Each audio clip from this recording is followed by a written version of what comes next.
Hey YouTube, it's your boy Widgie here, coming at you with some more Age of Empires 3 Definitive Edition, and this is another video of my new series, the AOE3 Improvement Guide, where I look at lower level sort of players in a 1v1 situation, and I offer advice and tips for the person that lost the game, and I sort of break it down into multiple points, and it's hopefully going to help you guys, and it should help the person in particular as well who unfortunately lost the game.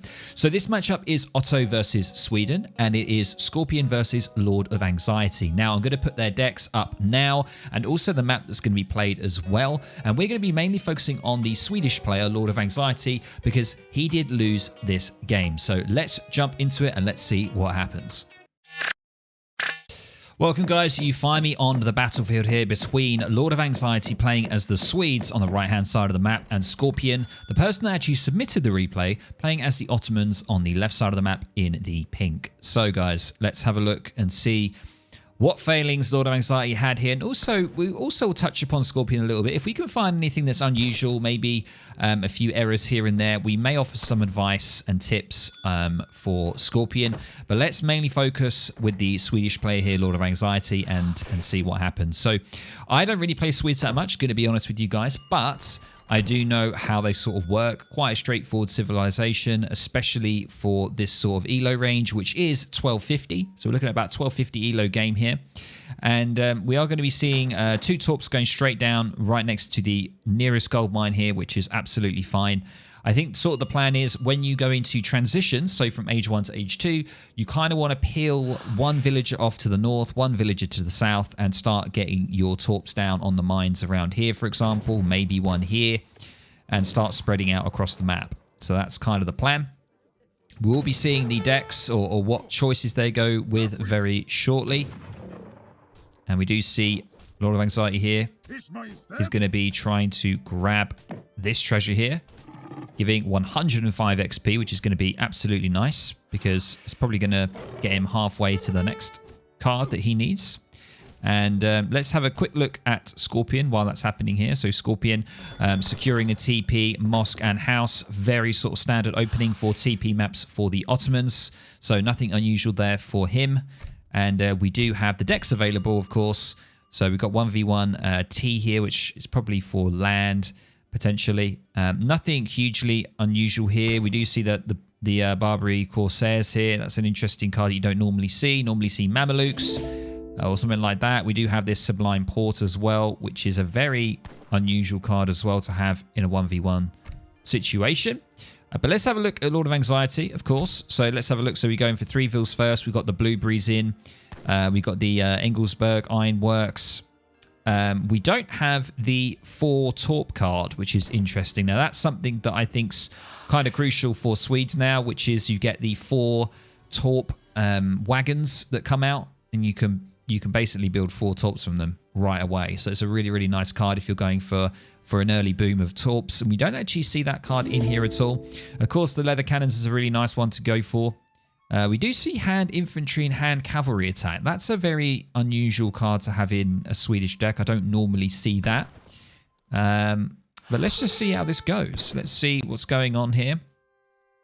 One thing I would say is maybe to, I feel like the herding is a little bit off here. We should always have a hunt at this TC, especially at this stage, guys. This is so crucial. And I still make this sort of mistake as well, so don't think that I'm absolutely perfect, but we've got to have a hunt around this TC. And also a benefit to that is the torps can also gather from the hunts as well. So if you shoot one of the hunts down by these torps, they will also be gathering from that hunt as well, which will just mean that you'll get your food in a lot quicker, which means you get your age up in, and it all makes sense. So yeah, we can see that the herding is a little bit off here. This herd is coming up here, but there is this one, which I believe is a lot closer than the one that's all the way over here. So you can see that the villagers are struggling a little bit. We've got idols here as well. So just something to bear in mind. I'm not too sure. Yeah, the explorer here isn't really doing much. So yeah, just something to bear in mind because it could just help your age up a lot easier. You can get up a lot quicker. So that's the first tip straight off the bat there. A very sort of fundamental one, but definitely a tip that's needed. And we're going to be seeing transitioning now, obviously majority over to wood so we can really get that torp production going. And I imagine when we get into age 2, we're going to be putting a barracks down most likely in base, along with a market potentially as well. And Swedes are really good for Age 2. They're just a really good long Age 2 Civ. I don't normally see an FF Swede or anything like that, so we're probably going to be seeing the good old massive Carolians. We do see another torp going down here. We don't see a villager. If we just have a look at the vision here, we don't see a villager going off to this side to start building torps. We don't really see any of that just yet. We're just seeing the one villager coming out here and building near these mines. I guess it's kind of how you want to play. If you're a little bit nervous, a bit anxious about being sort of attacked, I guess having defensive torps, you know, really close to your TC is a good thing to do. But I tend to see players, you know, take one vill off to one side of the map and another vill to the other side, and they start building one torp at each mine sort of thing. They start building a couple at one mine and they'll move on to the next. And it just gives you extra vision of the map, and also it's all about that map control as well, which is really crucial. But I wouldn't say that's, you know, that's an error made there for Lord of Anxiety. So we do see the age up coming in, and he did go for the governor, I believe, so 200 coin and the outpost wagon. And outpost wagon's going to be going here, so I'm going to be interested to see what he's going to be doing here. He's going for 700 wood. Okay. So continually chopping wood. We don't see a barracks going down or anything as of yet. Oh, there it is. Okay. So yeah, so far just the herding, I would say. And if I could say anything else, probably would be to, you know, you kind of want to have, you can get 4 torps on a mine. Pretty certain you can get 4 torps on a mine. So it's how you want to play it. I like to sort of spread my vills out so I can start getting torps on the mines, you know, on the outskirts of the map. To be honest, I think that's just a preference thing, though. We do see 2 leather cannons coming in straight behind after the 700 wood. So are we going to be seeing some sort of timing attack from Lord of Anxiety here? You know, that's kind of an unusual one. The leather cannons is normally like a reactionary sort of card that you kind of want to use, but we do see it being used. We see crossbowmen being created here, which is kind of unusual. Don't normally see that. Normally see the Carolians. But I can understand why, because he's probably anticipating Janissaries. I don't know if this is the best thing to go for, to be honest. Now, I'm going to pause here. Now, I think one error that's been made here is the fact that he got the governor, okay, so which gave him 200 gold. He also, he's got so much gold stacked here, but he's trying to make crossbowmen, so he's not spending this gold. So, you know, if you've got an influx of gold, try and just spend it. You know, if you're going to spend it, ideally spend it on a unit that is food and gold. So that will be your Carolians. So at least get maybe a batch of Carolians out first. That way you use some of your gold. And we can see there's actually a lot backed up here. So yeah, he's been getting quite a lot from the torps, and he's not really using it. So, you know, it's kind of an interesting position that he's in. But I would personally, I would try and focus on getting Carolians, because your torps are going to be gathering gold for you. It just makes sense. You know, you're going to be gathering so much food and gold from your torps. Barely any of them are going to be gathering wood. You know, there's no torps here gathering wood. This one isn't gathering wood. That one is, but it's only 0.1. But the whole play with the torps is that they give you the income of food and gold. So you got to spend it. And the best way to spend it is to spend it on Carolians. That's just the way it is. You know, you can go Carolian with Cav. That's a good composition. You don't have to go mass Carolians, you know, but going for crossbowmen here is sort of counterproductive to the macro and the resources that he's got coming in. So I think that's kind of an unusual one. And he hasn't even got a full batch of crossbowmen either. He's only got 3 of them. And we do see the leather cannons now coming out, which I think is not really necessary to get leather cannons out this early. He has scouted, sorry. He has scouted a forward base. Okay, so maybe getting those is quite a good shout to do. I didn't see that he actually did spot that there, but we do see a forward racks from Scorpion. But Scorpion is actually going for an FF here, I believe. It looks like an FF. Yep, there was the 700 wood, so he went 700 gold and 700 wood.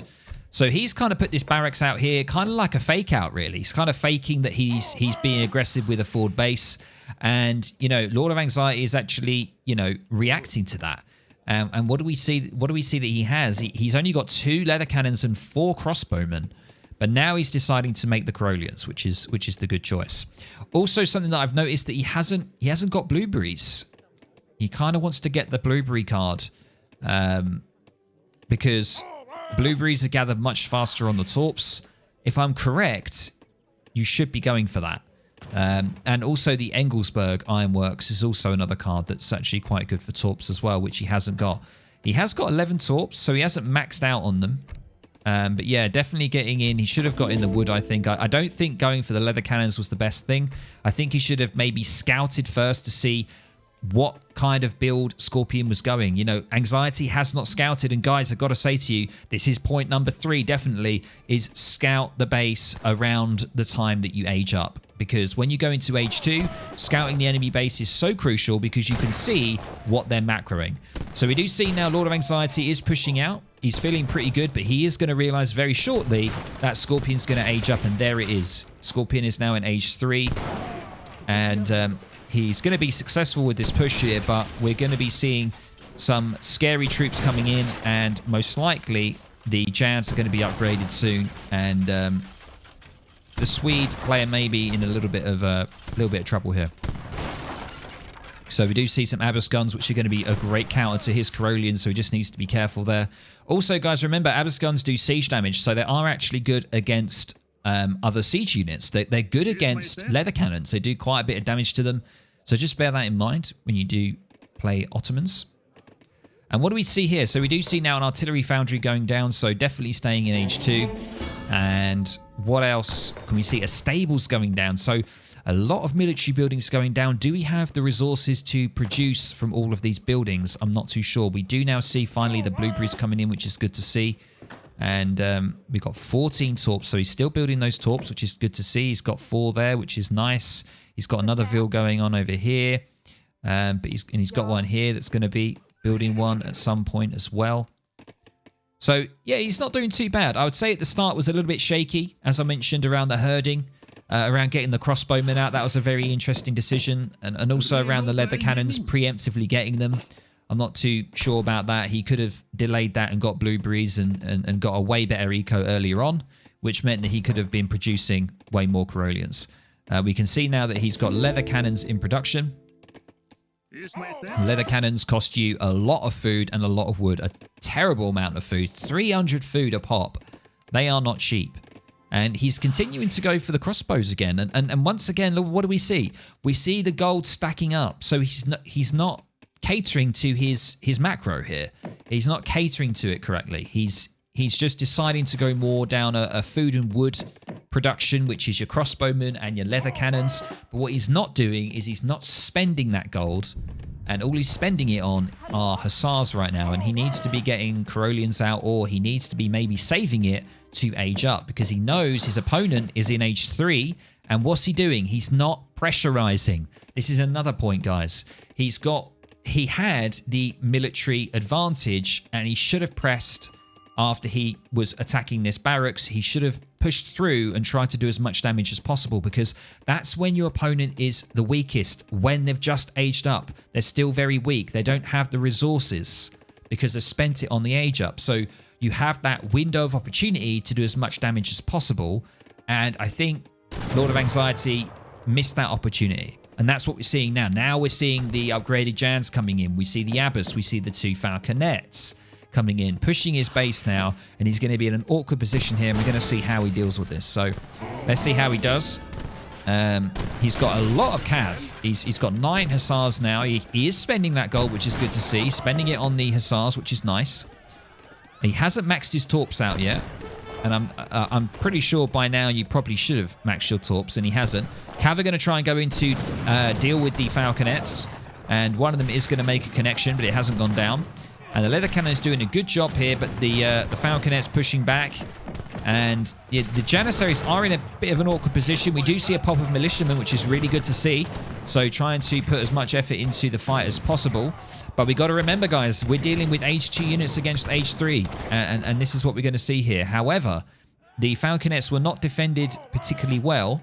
And Lord of Anxiety manages to fend it off. And we do see 700 coin coming in. So, you know, is this a potential opportunity to to age up. I'm not sure. He is going to try and cut him off here and deal with his units, which is nice to see. However, we do see Spahis on the way now. So this is another scary thing of dealing with Ottomans in Age 3. They have access to really, really good unit shipments. Very strong. And they're going to be trying to get right in here in a sticky situation. And the Spahis are just going to go on the Carolians. You know, they're only Age 2, as I've mentioned. And, you know, even though it is a counter, these guys have a lot of HP. And this is exactly what we're seeing. They just sliced everybody up. Look at those huge machetes there, slicing up all of Lord of Anxiety's units there. And that is pretty much going to be all she wrote here. And we can see just that the wood is backing up. But what is it being spent on? You know, I don't understand why there's so many Vils chopping wood here. We haven't got all the torps down. We didn't get blueberries in earlier than we should have. We also didn't get the Engelsberg Ironworks, which is a really nice card to go for. To really get your torps running at full potential. And now the Carolian's popping out, but it's not going to be enough because they're just rolling in. More Jans are coming in. Scorpion doing a great job here, going for the good old Otto FF. And his Vils can't do much, and that is it, guys. GG right there. Be fair indeed. Be fair, be fair. There we go, guys. So, what can we say about this? Lots of things to say. There's definitely 4, 5, maybe 6 points that I would pick up. And I'm sure you guys are going to be seeing on the screen now sort of a summary of those points. But what I would say is right from the start, the herding was really strange. You got to have your hunts under your TC. And definitely, if you're building your torps near the gold mine there, make sure that the torps are gathering as well. The torps gather your huntables. So make sure that you take down some of the huntables so that the actual torps can start gathering from them as well. And also, the macro choice, or sorry, the unit choice in H2 was strange. You know, opening up with crossbowmen, you know, which is food and wood. Also getting the leather cannons very early on, preemptively. Not scouting as well. You know, with Otto, it's so crucial to scout because Otto are very versatile. They can go for a straight FF. They can do a Age 2 sort of timing attack. They can do a Jan rush. There's so many things. And if you scout just after Age 2, you scout your opponent. If they're like mining gold very, very early on and you see a gold shipment come down, you know that they're most likely going for an FF. That's what you can see. And also the forward barracks as well. That was obviously a hint. And I thought, you know, I think Lord of Anxiety probably thought that, you know, Scorpion here was going to be going for a sort of Age 2 attack. And that was a really good fake out by him. And it kind of threw Lord of Anxiety off. But there's definitely a few things there. And also use your torps to gather the huntables. So as I mentioned as well, so when you build the torps further around the map, make sure you try and use your Vil that built the torp to try and herd those huntables in so that you can take them down and the torps can start gathering further food for you as well. So I think that was it. I think also the fact with the whole strange macro with food and wood, I think you should have focused more around food and gold. Get the Engelsberg Ironworks, get the blueberries, and just start pumping Carolians in Age 2. You know, it is the way of the Swedes, and don't try and change it. You know, don't try and go crossbow. Just cater to what the torps are gathering. If they're gathering food and gold, which they are great at doing, get the Carolians, start getting some cav if you want to switch it up in Age 2, and then think about aging up. You know, and I think also the decision to not push out, you know, when you had a good engagement at the barracks there, you should have pushed further, I think, and done more economical damage, especially seeing as, you know, the Ottos are the weakest when they're doing a fast fortress strategy. They're very weak between Age 2 and 3, barely have any military. They've committed all their resources, so use that opportunity and push through and do as much damage as you can. So guys, that is it in a nutshell. I hope you really enjoyed this second video of the AOE3 improvement guide. This is Swedes versus Ottomans. I'm hoping you guys playing the Swedes. I don't know how many of you are there playing it, but I hope you guys enjoy this. If you do, let me know down in the comments below. And of course, if you are going to take any of these tips and you're going to try and enhance your game, let me know. And if you found this enjoyable, educational, all that good stuff, make sure to drop a like. And I will catch you in the next video or the next stream. Catch you guys later. Bye.